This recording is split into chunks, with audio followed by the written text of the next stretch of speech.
Here we go. Hello, everybody. Welcome to All Things West Ham. I'm joined by Bill. Dennis will be here slightly later. We are going to go, of course, through the Burnley game. We'll talk a little bit about Chelsea because we haven't really had a chance to rendezvous on the channel about it. We've got Zagreb tomorrow. There's loads of things you'll see in the title regarding centre-backs.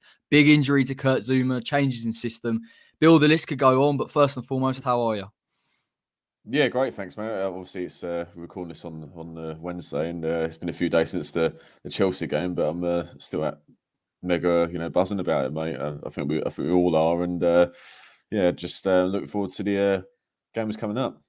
Yeah, no, exactly. Look, it's a busy week anyway. Next week, we've got Burnley, Arsenal away, 2 away games followed by Norwich. We are going to touch on Chelsea a little bit. It was such a fantastic result in truth. How did you feel at half time? Because I've said this on some of the other streams that I've done this week that I was really unsure after those 2 goals, the manner that we conceded them in, that I wasn't quite convinced we were going to get back in the game. We didn't have enough in terms of possession. Did you ever feel like West Ham could get back in it with the crowd and the atmosphere that day? Well, obviously, we'll rule it out. Obviously, we beat Liverpool, and we have some fantastic results this season. But I mean, I just think the timing of the goal. I think you're absolutely right. I think obviously Deck unfortunately gave it away, but it was a good move by Chelsea, and fantastic volley by Mason Mount. And but yeah, I just thought just before half time, I thought, God, this is going to be a huge effort for us to, even just get a point out of this game, let them go and win it. But Yeah, whatever you're behind, the next goal is obviously crucial, and what a goal it was by Bowen, who's obviously man of the match by far on he's on Saturday, and fire, as we all know. yeah, exactly. And obviously from then on, it was only going to be one winner. Obviously, strange circumstances and that absolute fluke by Masuaku. But if you take your chances, and he easily could have just ran it in the corner or just kept possession, but he tried to do something, and the luck went our way. But yeah, I couldn't see us getting a win after being behind at half time, but it just shows the not only the quality but the strength in character that this squad possesses.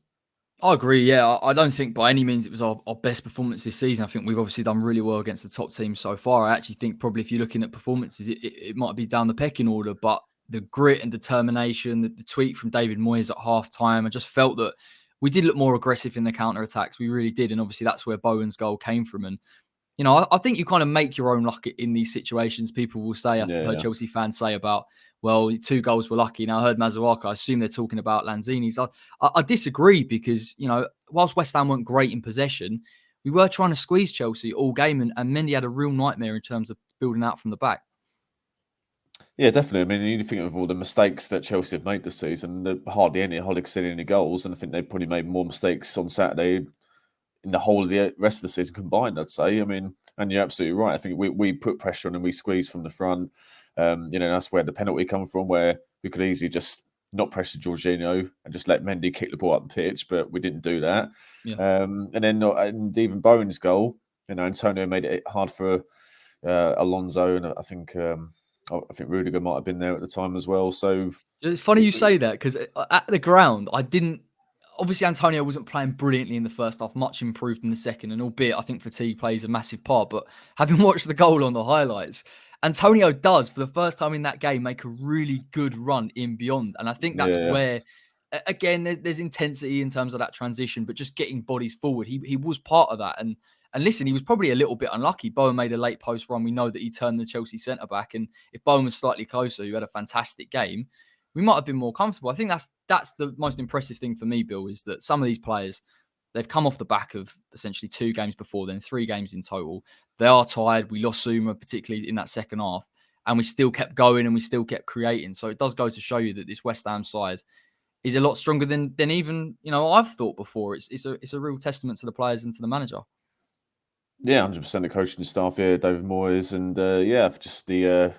I think West Ham have got, what the Australian cricket team in the 90s, they're horrible to play against. They had this ticker that Australian people go on about. And I think we've got that in abundance, real determination, never say die attitude, but also the quality in terms of the players as well. I mean, you can have all the determination and grit and effort, but if you haven't got the quality, you're going to be limited in terms of Yeah. what you can achieve. But obviously, we're surpassing that with the goals and the way we're playing. 100%. Yeah, and I think as well, before we kind of move on to some elements of the system and possible changes going forward, one thing I want to say is about the crowd on Saturday, because I felt that the atmosphere in that second half Oh, it was was great. Yeah. it was it was fantastic, and it wasn't just because West Ham were improved. There was a genuine feeling in the stands that the fans were trying to get behind the team, and listen, West Ham showed a lot of resilience in that game, not only to obviously come for Chelsea to get to 2 goals up and West Ham to come back, but I just felt that even when we did get that penalty, the players went again, and the fans were a major part of that. I mean, what's your feeling on the atmosphere so far this season? I know some games it's been a bit drab and disappointing, but there have been others, Chelsea, Leicester, the first game, where it's been absolutely electric. Yeah, that's been fantastic. Yeah, I mean, in terms of atmosphere, it's been the best since we moved. I don't know if there's any question about that. It just rams down the stupid opinion and ignorant opinion that fans back in the stadium and we'd struggle. Well, I mean, that's just a load of Yeah, talk shite, isn't it? It's absolute rubbish. No basis, not based on any fact whatsoever. So yeah. it's good to see that's obviously totally wrong. But no, it's been great, and I think that's all we want as West Ham fans. We want 11 players, a squad full of players, playing for the badge, giving absolutely everything, and never giving up. And obviously, last couple of seasons we had that. Obviously, last season could only go to a couple of games, but we're all back this season. It's been a real pleasure to watch. Yeah, it's been brilliant. And obviously, the players have put in the performances as well to get the response. One player in particular who I thought was magnificent on Saturday, probably his best performance in a West Ham shirt, was Jarrod Bowen. I've said my Yeah. piece in terms of hold up play, pressing that we see for the first goal. He's phenomenal. The composure for the finish, and he has been criticised for him not being clinical enough. Bill, I just thought his overall all-round game, we know what Bowen's offered defensively in the past. We've seen him improve in the final third this season, but it just felt like that game was a bit of an embodiment of everything that Bowen can offer to this team. Yeah, nice, spot on, mate. I think obviously, as you say, he's shown the defensive capabilities, his running, his work rate, helping his fullback out. But we saw the best of Bowen in an attacking sense. Obviously, a fantastic goal. Really well taken. Mendy's obviously a really good keeper. Had absolutely no chance. Gave Marcus Alonso an absolute torrid time. At left back. Down Chelsea's left, and he looked our most threatening player. And for once, the sponsors man of the match was actually bang on. So Yeah. so Couldn't give it to anyone else, really. I mean, if they'd given it to Arthur, it would have been a little bit sketchy, even though he did score the winner. Exactly. But he looked our most threatening player in an attacking sense. Everything went through him, and as you say, if he was another couple of inches closer, we could have got a second goal from Antonio's really good play on the right hand side in the second half. So brilliant performance, and hopefully more the same to come from him. I'm so interested to get your opinion on this because a number of times this season, Bowen has been our false nine option. Obviously, Lingard was last season. We've seen Bowen play effectively on his own. On Saturday, we saw him with Mikel Antonio. Do you think, and he looked better, and I think even though Antonio wasn't fully fit and he wasn't running in behind as much, and he wasn't Antonio when he's not fatigued, it did give us a look at a certain way that West Ham can play. Do you think Bowen can thrive playing in a two up front? And do you think that's the way to go? Even if Antonio can't play going forward, that Moyes could pair him with somebody else and that would get the best out of him? Yeah, and I'm pretty sure he played in a two when he was at Hull before, Bowen. So definitely. I think having Bowen on his own up front, I think that's a different question. I just don't. I think we've seen it at times this season. I think away at United in the Carabao Cup, he can do a job up there, but he getting the best out of him there. Well, I'd say no, but I mean, he's a team player. He'll play anyway. I think you can put him a centre back. I think he'll do a job there, but he'll give his best anyway. But I think I think no matter what combination, whether it's a front two or front three, if you've got options around you, it makes life so much better for an attacking sense and makes it hard for defenders, like who are you going to mark, movement. If you're just one on your own, we saw it the amount of times when Marko Arnautovic was at the club where, under Bilic and, Moyes' first spell, where he'd have the ball and they'd be like 30 yards before like Lanzini was coming up or Noble or someone. So and then that just you can't rely on individual brilliance all the time. You need team play and patterns of play. You need the closer spaces between your attackers. So I think yeah, well, I think Bowen could easily play in a two, as long as the strikers or strike partner he's got, as long as they've got support in midfield, which obviously or in the wing back system, as long as they've got support Yeah, and they look up and someone to actually pass the ball to, then that's great. I just thought it was so interesting because it always feels like it's Antonio or Bowen, and just to see Bowen with someone else closer to him, and even if it's not necessarily in build up, but just occupying Chelsea centre backs, it gave them Yeah, more to think about. And one thing I will say about Jared Bowen, whilst I don't think he's the best false nine, and he does do a job there. I think he's obviously much more efficient on the right hand side. His hold up plays really improved this season. He's not a big guy, Jared. yeah, Let's be honest, and even his ball retention, taking on players, it just gives me something to think about a little bit, because I think West Ham. Listen, we don't have great squad depth. We obviously know that, and that's the reason why we'll probably bring in a striker. But if we are going to play without Mikel Antonio, I think there might be an opportunity there to play an attacking midfielder alongside Jared, and that may just change the way we play going forward. yeah. No, it's good to have options, and you're right about Bowen. I think certainly his first touch has got better. His close control, dribbling. Obviously Chelsea play a back three or back five, and there's lack of space, but he managed to find it at times, which was unreal. So I think obviously we have to remember he's still fairly new to this level. It's only his second sort of full season Yeah. in the Premier League, and obviously he had half a season when Moyes bought him. So he's still getting used to this level, and but he's improving at each game. And he seems to be learning as well. The amount of times you look at Arthur, for example, he keeps making the same mistakes, and he's had injury problems, but makes the same mistakes for the past 4 or 5 years. Whereas Bowen also he seems to learn from his mistakes, and he just wants to improve, and he has to, because if he wants to get the England squad, he's got to keep elevating this game. I think he's got the mentality, more importantly, and the hunger to be able to do it. Yeah, and he has got the quality. Again, even this season, I was having a scan through some of the stats in terms of chance creation. He's almost doubled his stats per game, which is an indictment of what Yeah, we're seeing. It's simply composure, and I honestly believe, I don't know about you, but when those attacking three click, and they've clicked all at different times this season. I think Fornals has had a patch, Ben Rama obviously really early on, and now Jared. When they all click, it's going to be frightening, because I do think they've all got real. They're so unique in obviously their defensive qualities, and when they just add to that a little bit of composure in the final third, I think we've got a really exciting team now. But it just goes to show that there are even further levels that this West Ham team can go to. well, yeah, exactly, and Antonio hasn't scored for a few games now, Yeah, so like exactly. you Yeah. add that to it as well, yeah. And and I think that's just shows to go we're here to stay. Like, I think whether we'll end up in the Champions League places, that's up for debate, especially with Rangnick coming in at United. I think I'll make them a lot stronger. Obviously, Conte's at Tottenham. So, we've still got our work cut out to finish in the Champions League places. But still, though, like, to be in the conversation is realistic. And I think that will continue for the majority of the season. And especially if we manage to get some players in January, which also we'll touch on. Yeah, completely agree. We've got a massive talking point in unfortunately Kurt Zouma's injury. It's such a shame, Bill. How's your luck that two of your best centre backs who've been fantastic together are injured in such a short space of time?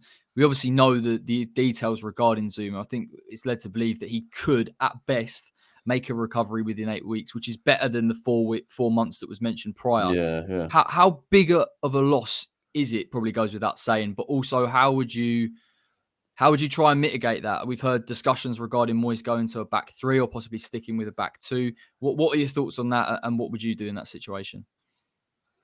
Obviously, that's a big bloke. Coach Zuma has been outstanding since he joined, and showed the Premier League quality that he's had for a number of years. So he's made a real difference to our side.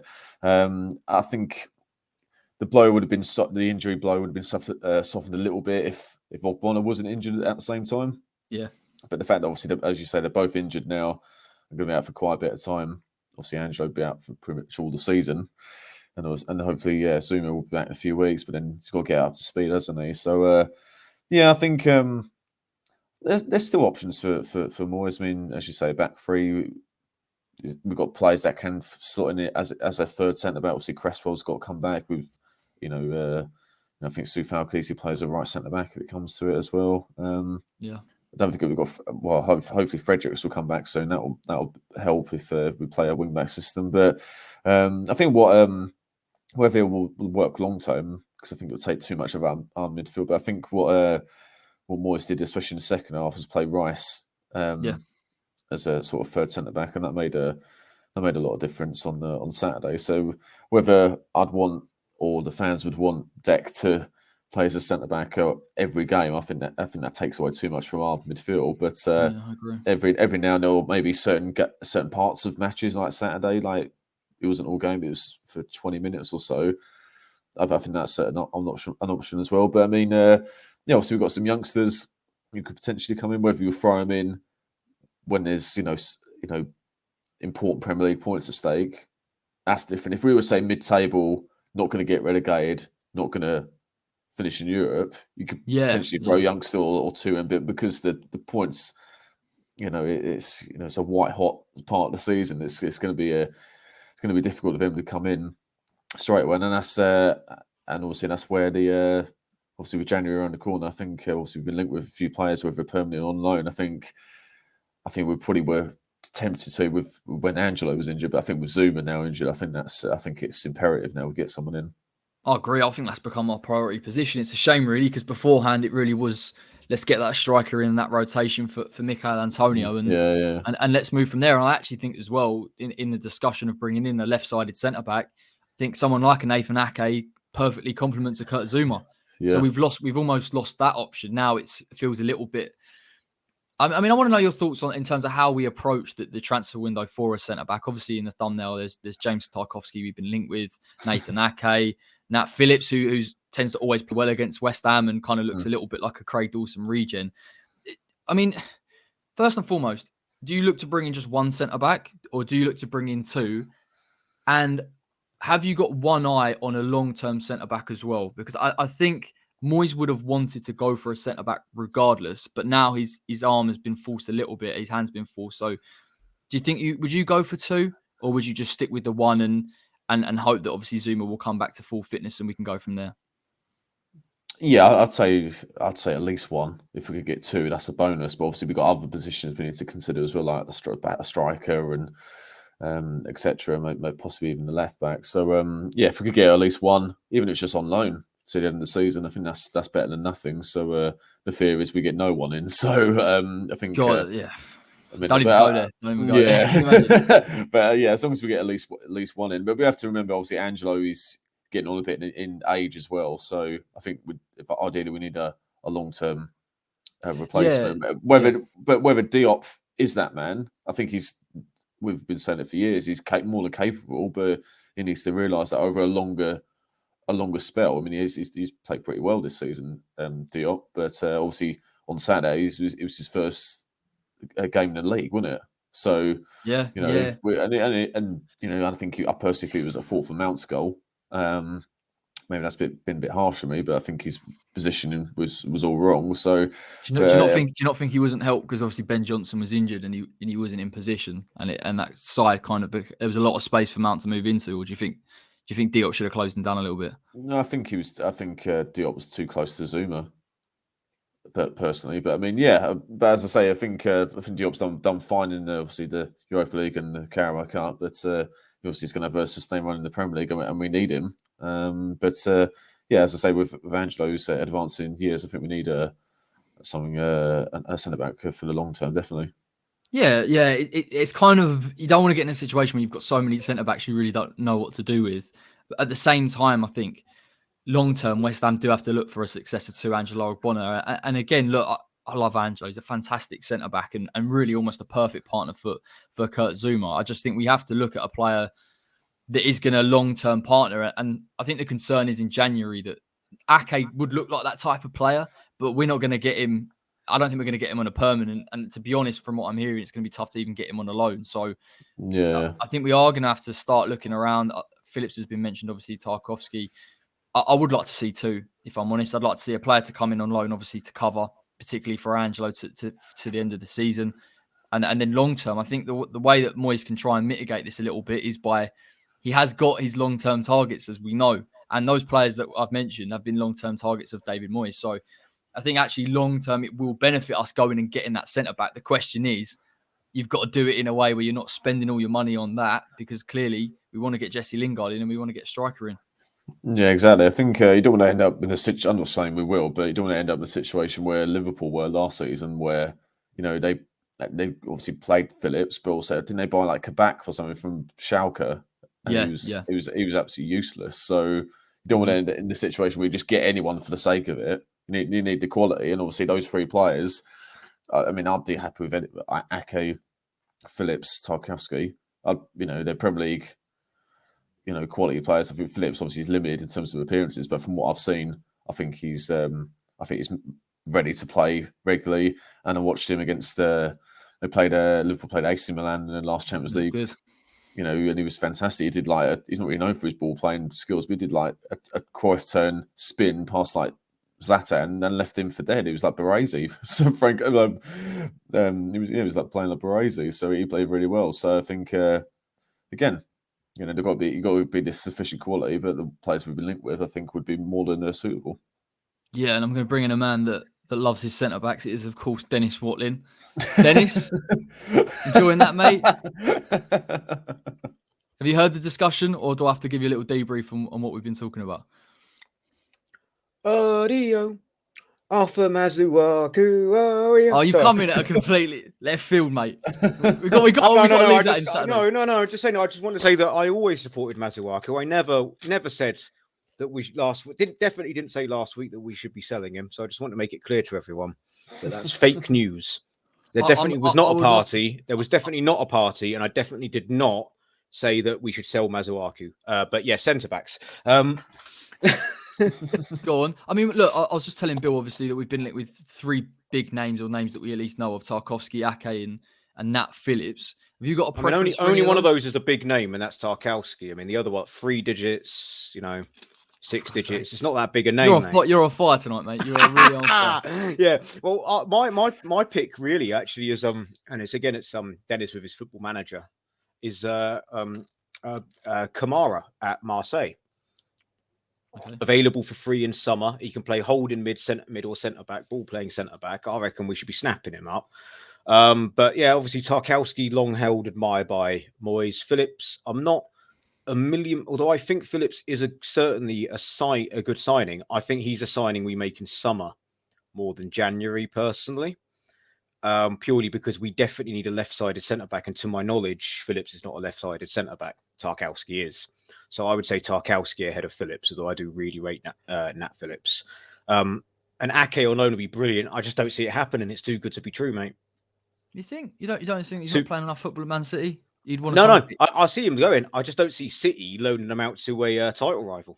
I love that. I love that. Yeah, I think Dennis is right. I think Ake would probably want to go because he's not he's not playing a lot. But I mean, whether Pep will let him go, that's a different question, isn't it? I think we've spoken about it before. I look at certain deals, and I feel that they are bankers or near on. I think you could argue that Lingard, if he's going to join, he's going to join early. I think if you're looking at Holacek, he'd probably join early. The problem, again, like you've said, is with Nathan Ake, A, City don't want to let him go, and B, he's in a position where City will command a fee for him, probably a big loan fee, a big permanent fee. And so we'll be in a situation where we'll be waiting, and we can't afford to do it. But Dennis, I want to ask you about this because, again, me and Bill were talking about it in terms of Nat Phillips. We know that he's not really a ball playing centre back, but very good in terms of aerial duels. He's physical. Do you think this is an opportunity, albeit I appreciate it is in January, to go and get a centre back that is slightly better in possession, that long term is an improvement, or would you back David Moyes to go and bring in a Phillips and for him to slot in straight away? I wouldn't. Hey, I'm not against Phillips. I'm just saying Tarkowski for me is the better fit for what we need right now. But I wouldn't be upset any stretch of the imagination by signing Nat Phillips. I'll be very upset if we sign Phil Jones. But not I think we all would, mate. Yeah, that's what I mean. But I don't really want to say anything anymore after Craig Dawson, if I'm honest. But he's over the hill. But that's what I'm in, Corey. Like getting someone for the sake of it. That'd be if you got someone like Jones or someone who's really past it. I mean, I'd rather throw one of the youngsters in. I agree. I'd much rather Phillips than a lot of people. Just my preference probably would be for what we get in would be Tarkowski. I also, similar to Ake, I can't see that bitter German in charge of Liverpool selling to top four rival side that have already beaten him once. banter and digs aside, I can't see Liverpool selling an asset or a young asset to a team that is only a few points behind them, personally. But do you not think Liverpool, albeit I know Nat Phillips did play yesterday, but they have 4 centre backs: Kanate, Van Dijk, Matip, and Gomez. Surely you would let a 5th choice go. I say they hold on. Yeah, for a loan. I say they hold on to him because, again, there might be also a bit of, the footballing equivalent of Vietnam syndrome, where they're scared to let go of centre backs because last season they were screaming, although he was a liability, why did we get rid of Lovren? Because there was times when Liverpool did not have a centre back. They were playing Jordan Henderson at centre back. Yeah, and Fabinho as well. Yeah, Jordan Henderson and Fabinho at centre back. I think with a bit of Vietnam syndrome, without being able to bring someone in, even if it's a fringe player or having a youth player ready to step up, I can't see them selling Nat Phillips for the sake of selling Nat Phillips. They're not desperate for money. I don't see Nat Phillips forcing a move personally. Again, I'm saying this is someone that actually doesn't have a bloody clue about what's going on Merseyside. Because the only Liverpool fans I know either don't care enough or are totally deluded. So I don't really have much knowledge or reliable sources, but I just can't see it happening. Similar with Ake, it's a bit too good to be true.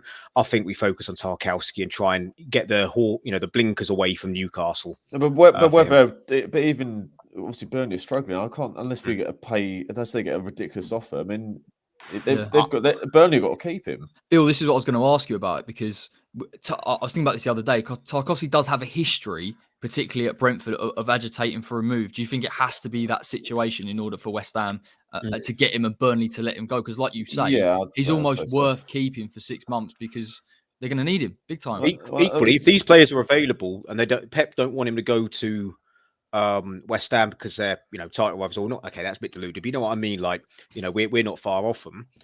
Would there be an opportunity for Ake to go out on loan to Burnley to replace Tarkowski for 6 months? Swings and roundabouts. It comes down to how much swing the player has and how much the club has. I don't think Ake would go to Burnley. I know what you're saying in the grand scheme of things. It does worry me actually having this conversation now that we're in a position where, by the sounds of it, because of these different dynamics, we'll be waiting to the end of the window rather at the beginning. Is that kind of the feeling from everyone, or do we feel that West Ham can get it done?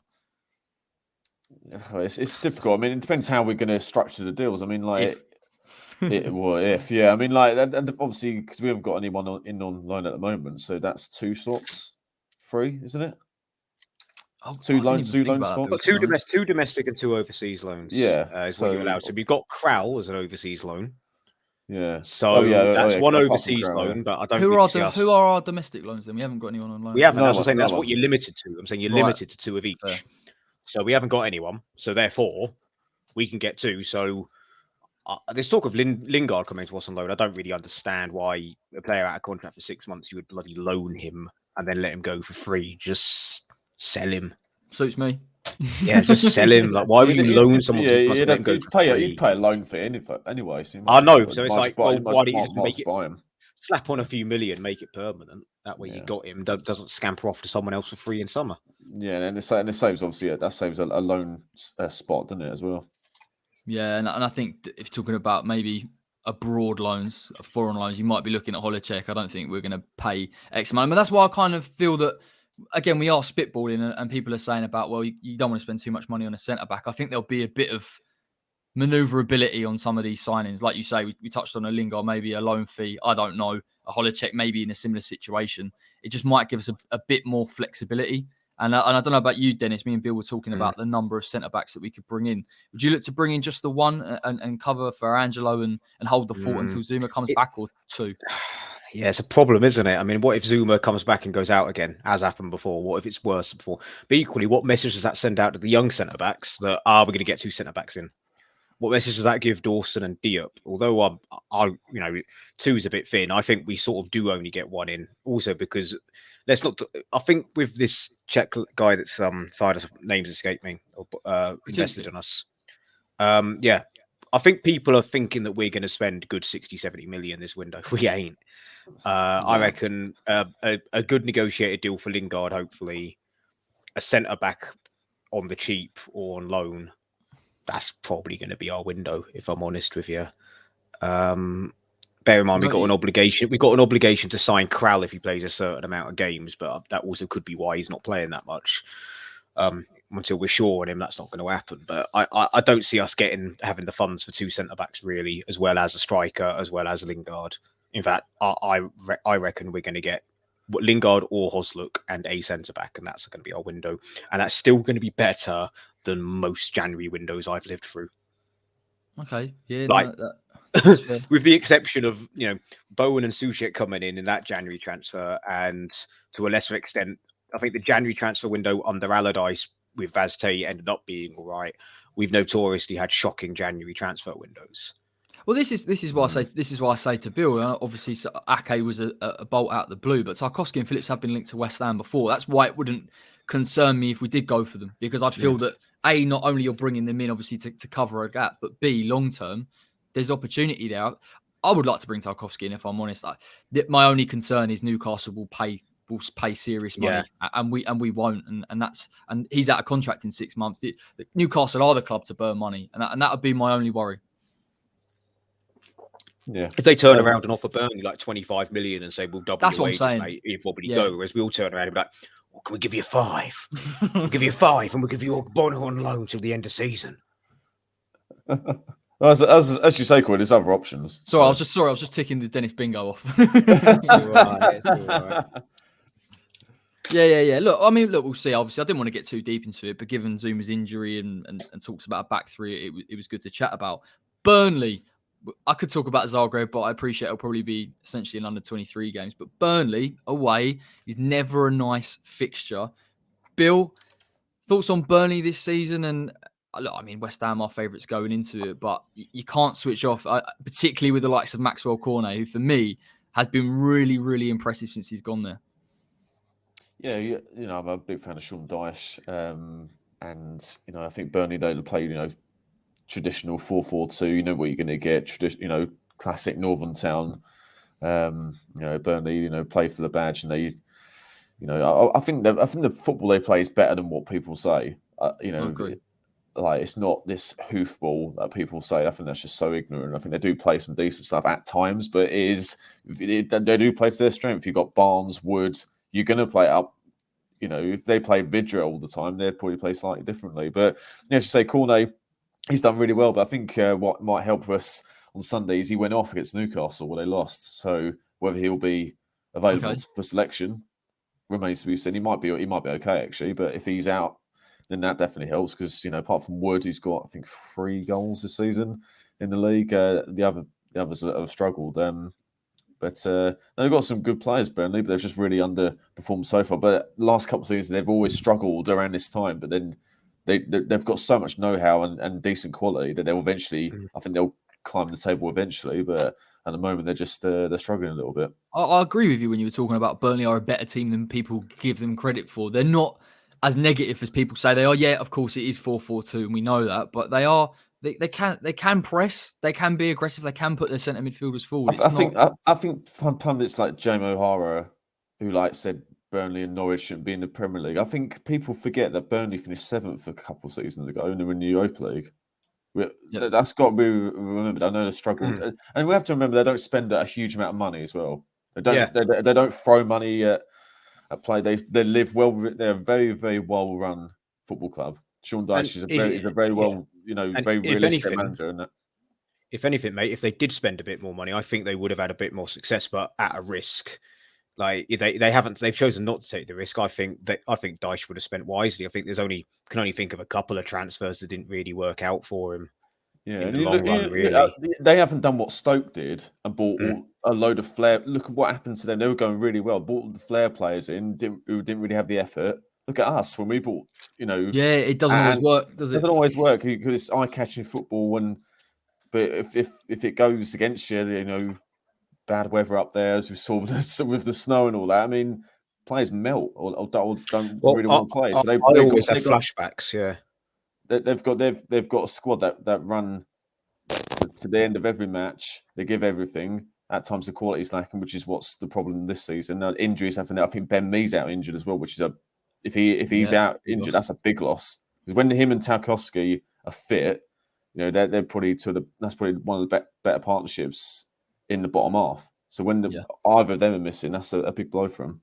I think as well, like you've seen players in there, Dwight McNeil, Cornet. When you add them to that Burnley team, they are very effective. That's what I mean. I think people associate Sean Dyche with negative football. I think with the right signings, and like you said, if they had strengthened slightly more, then maybe they would be in a different position. I do like the fact that he knows their strengths, he works to it. West Ham, similar in that sense, when we've worked to our strengths and we've been a counter-attacking team. So you do have to give him credit. And the best point that was made was the fact that you can't switch off for a full 90. Burnley games are never comfortable because you always feel that there's always a chance. Chris Wood can always hold the ball up. He can always... And Chris Wood's, for me, is a decent number 9. Dennis, you, of course, wanted to sign him for £40 million.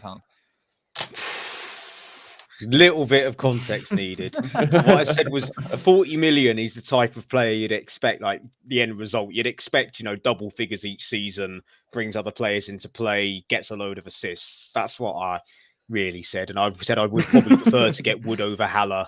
And that's how high I rate him, because obviously I think we should re-sign Haller because of his form for Ajax as our striker, but we won't go into it. But for Burnley, I always get flashbacks of 18-19 away. We were in good form. I think we just beaten Southampton, and Ogbonna has a mare. This is before Ogbonna turn came good for us when he was in his sticky patch, and they absolutely shithoused the 2-0 win away from home when they were struggling big time. This is the year we smashed them 4-2 at home, if you remember. Yeah. They were really struggling, and they were in a similar position to where they are now, really, in that they'd only just got double figures. They had been leaking goals, and they signed, I think, was it Brownhill from Bristol City, who sorted out their midfield. But that was about it. And yeah, they absolutely shithoused us 2-0, and it was absolutely ridiculous smash and grab win. And that's what we used to. Then we have Roberto Gate. Yeah, said about that the better. better. I think. But then if I go back in time, like 17-18, Andy Carroll gets himself sent off for just doing elbow, Randy Savage elbow drops on their centre backs. 16-17, we beat them in a nothing game, and then 14-15 we smashed them. We were doing well, but historically we don't do really that well at Turf Moor. We normally draw there. We did well last season though. Yeah, last season we beat them. We beat them in the 14-15 season, and in a rubber match in the 16-17, which was final day, and we didn't play a striker. We played Figuli up top that day, so it meant nothing. So Turf Moor is not really a good place we go to. We get a lot more draws than wins. And you're right. For us, you're Corey. You are right. We are favourites, but I mean, as I said, I think they will eventually turn their form around, and we obviously hope Sunday that's not the case. It's an interesting dynamic, I think, on Sunday, because when we played them last season at home, it was a tight game, wasn't it? It was 1-0. Then we went away to Turf Moor, and it became the sort of involvement of Lanzini as a number 6. It is going to be one of them games for me where West Ham are going to have to be good enough with the ball in order to break Burnley down. And I think Sean Dyche will know that against this team, he just simply cannot open up. So with that being said, does Manu start again at number 10? Really happy with him against Chelsea. I honestly would like to see him again. Yep.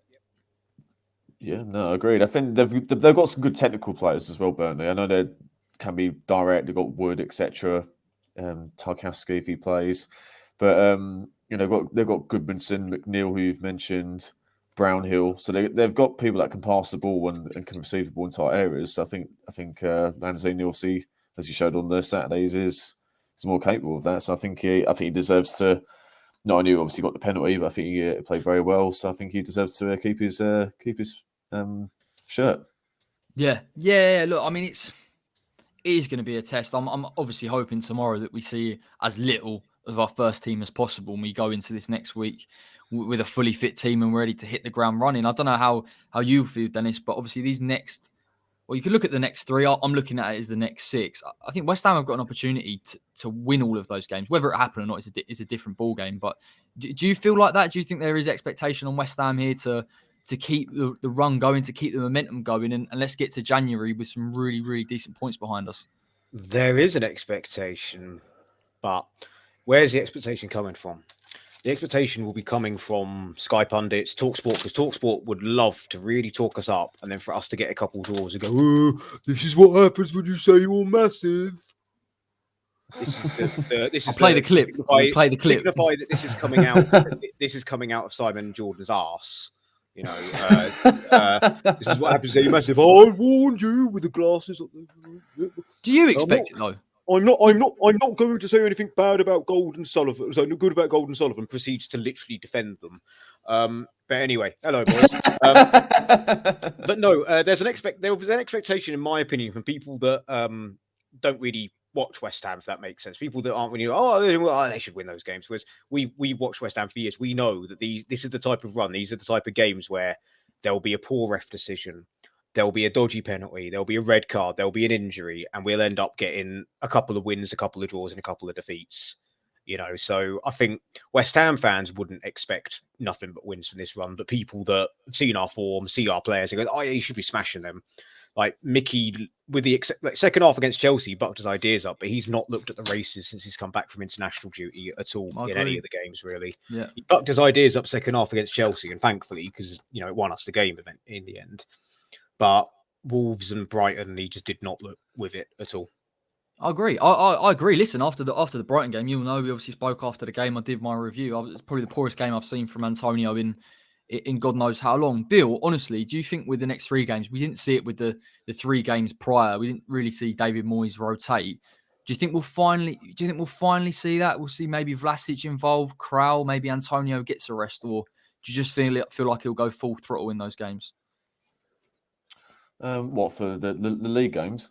Yeah, Norwich, Arsenal, and Burnley, or Burnley, Arsenal, Norwich. Yeah, I think he'll. Especially against Norwich. It's a home I'd like game. I'd like to think. I think obviously Burnley. I think he'll go as usual. Arsenal, we've won there twice in 15 years, is it? So and luck always seems to go against us at the Emirates. So I think obviously you go strong there.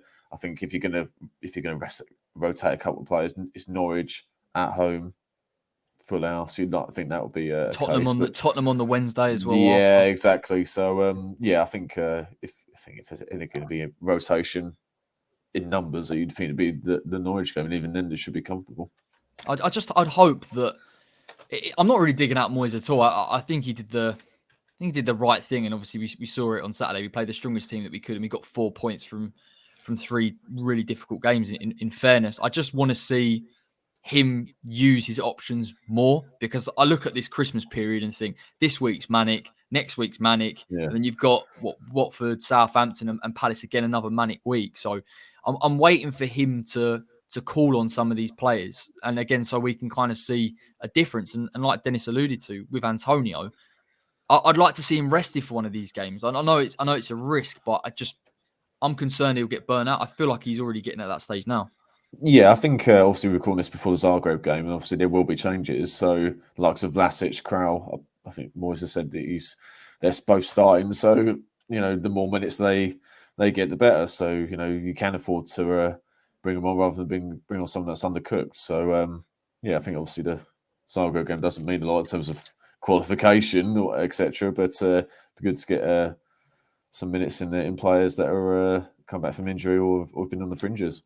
I agree completely with the Vlasic point as well. I feel like he just needs more minutes, and the more time he plays in this West Ham side, and the more that he adapts to the level. I know he's played European football before, but at least in terms of the Premier League, the more we'll be able to introduce him. And to be honest, I think when we get to that other side of Jan, whether it's in the Europa League or hopefully we've got through in the Carabao Cup, the FA Cup, there's going to be a lot of football for these lads. And they've done incredibly well so far. Let's be honest. I don't think we ever really thought we would be at this situation where we are. I just want to see them being called upon. And it'd be nice, wouldn't it, to look at the bench and think, well, Král can come on for 30 minutes or Vlasic can come on for a half. Yeah, definitely. Yeah. I mean, I'd consider, depending on whether he wants to throw Perkins in the deep end, I'd actually consider playing Vlasic up top. I remember saying that I thought... saying after the game against Chelsea, I was thinking shove Vlasic up top as your third sub late on, because he would have just ran at them and made a nuisance of himself. I'd like to see Vlasic up top if he doesn't think Perkins is ready. I know a lot of fans want to see Perkins start, but he's young.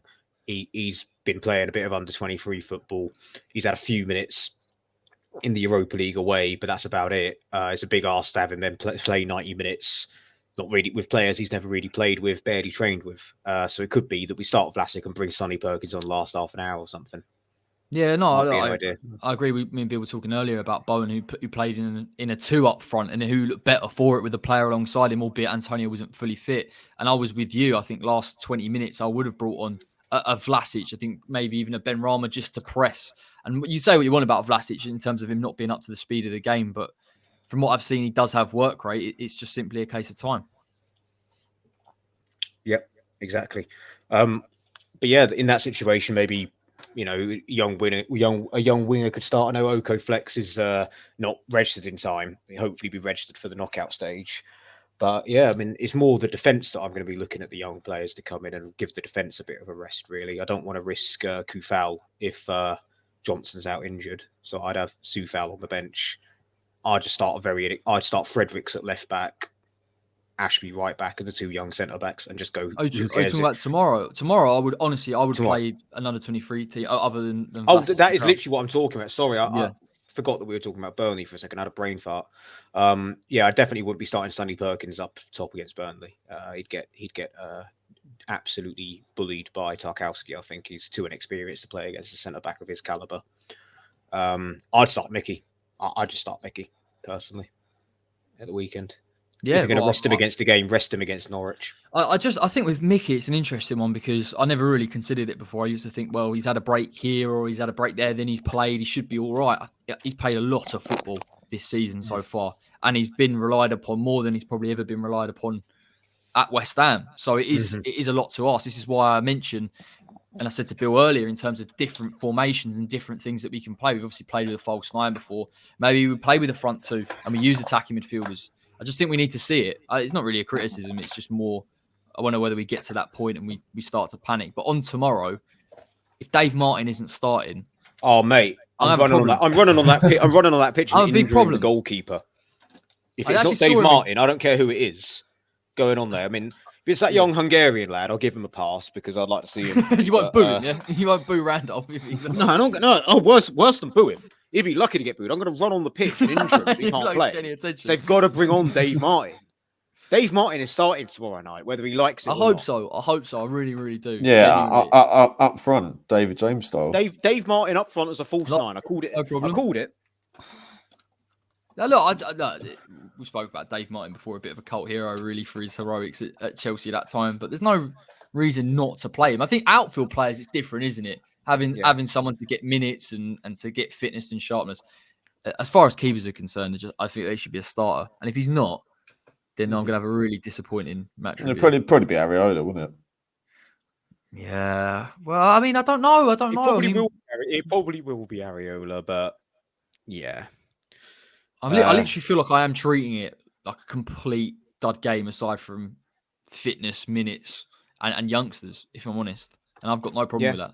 So I said, I'd have Ashby, Baptiste, and Lacey, or Leslie, however you pronounce it. Fredericks at left back, just for a bit of experience and stuff like that. But I have the youth left back on the bench. I'd have Krall and Noble in the middle. Yeah, I'd start Yarmolenko left and probably either Benrahma left with. Whoever doesn't play against Burnley as the 10 will probably play that game. Not sure. I mean, maybe Fornells, as he didn't play that much. He didn't start against Chelsea, maybe. Or Dan Chester's possibly, if he could fit in as a 10, could work. And then have either Vlasic or Sonny Perkins up top. But if you have Sonny Perkins, then Vlasic drops down as a 10. But I'd have Benny starting on left just because he's fresher. He only had a few minutes against Chelsea, and then he'd be the priority, what I like to call the priority substitution, in that you get him off as soon as possible to rest him. Yeah, I mean, to be fair to David Moyes, I know I've just sat there and said, let's just rest everyone. I do like the idea of having played, like you say about Benrahma, just keeping him fresh, just keeping him ticking over, and then introduce. I think that's good management. Yeah, I liked how Klopp did it against for Liverpool against Milan, where he made a few changes, but he still had Salah, Mane, and Origi up front. So and Origi and Salah scored. So obviously we haven't got the quality like Liverpool have, but I think how they did it with the changes and the mixture of youth and experience worked really well.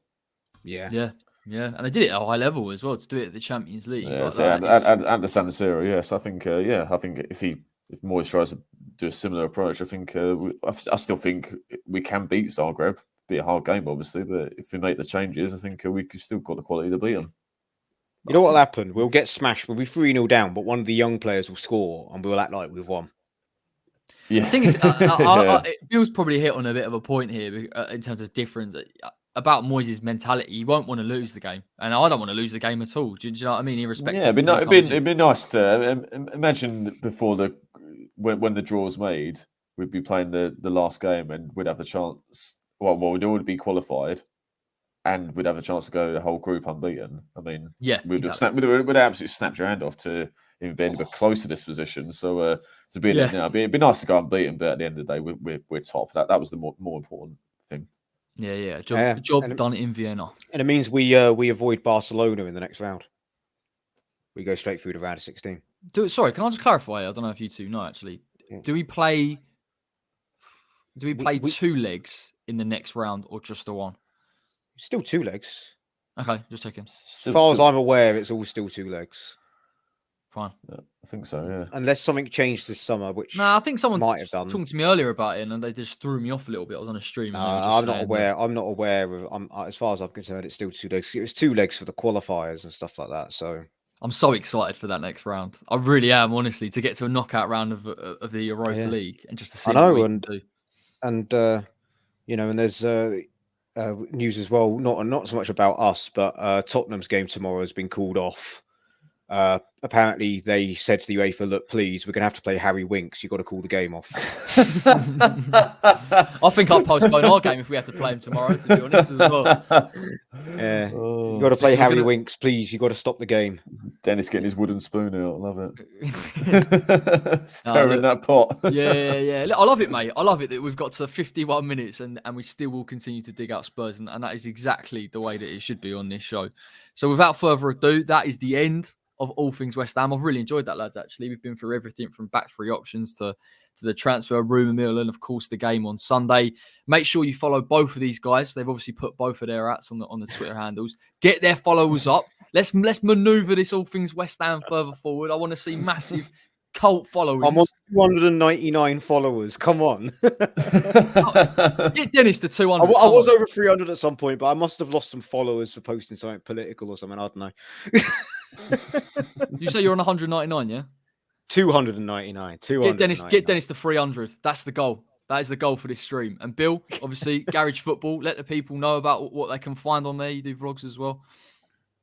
Yeah. So I've got my own channel, Garage Football. So vlogs, watch-alongs, and other content. So I've vlogged the Chelsea game, for example, which has gone well. So feel free. It's on my Twitter page. So feel free to sub and enjoy the content. 100%. Yeah, you get a few little cheeky appearances from me and Dennis here and there. So keep your eye on those vlogs. Got loads of football. So I'm sure Bill will be churning out the content. Right, that is it for today. Drop a like on the video. Subscribe to the West Ham Way if you're watching and you are new. I'm going to be putting a preview out. This video will be out on Friday morning. My preview will be out on Saturday morning. Of course, the game is on Sunday. It's a big week next week, so make sure you are following and you're not missing anything. I'm even thinking about doing all things West Ham after the Burnley game, so you'll have a real fresh reaction to that. Take care. Enjoy the rest of your weekend, and fingers crossed we get the 3 points. West Ham are massive everywhere we go.